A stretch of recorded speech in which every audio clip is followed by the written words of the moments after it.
Junior ఆర్టిస్ట్‌గా వెళ్ళేదాన్ని. అప్పుడు ఓకే. 3 పూట్ల ఫుడ్ వాళ్ళే పెట్టేటోళ్ళు. హ్మ్. సో, డేకి మనీ ఇచ్చేటోళ్ళు. అవేమో ఓకే. ఒక ఆంటీ పరిచయమయ్యారు. హ్మ్. ఆ ఆంటీ నన్ను మంచిగా చూసుకొని, వాళ్ళ ఇంట్లో ఉండడానికి ప్లేస్ ఇచ్చారు. అంటే లైక్ ఆంటీకి ట్రాన్స్‌జెండర్స్ అంటే చాలా ఇష్టమంట. ఓకే. సో, నేను నా ఫీలింగ్స్ మొత్తం చెప్పుకొని ఏడ్చేసాను వాళ్ళ ఇంటి దగ్గర. వాళ్ళ హ్మ్. కాళ్ళు పట్టుకొని, "నన్నొదలొద్దు. నన్ను కొంచెం లైఫ్‌లో సెటిల్ అయ్యే వరకు మీ దగ్గర ఉంచండి" ఓకే. అని చెప్పి నేను రిక్వెస్ట్ చేసి వాళ్ళని అడిగాను.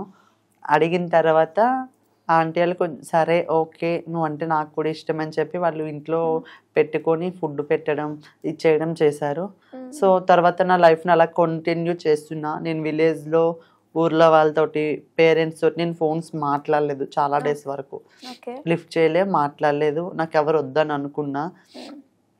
సో, అటువంటి టైంలో ఇక్కడ ఇలా ఇండస్ట్రీలోని జూనియర్ ఆర్టిస్ట్‌గా మేకప్ అసిస్టెంట్‌గా, పర్సనల్ అసిస్టెంట్‌గా వెళ్ళాను.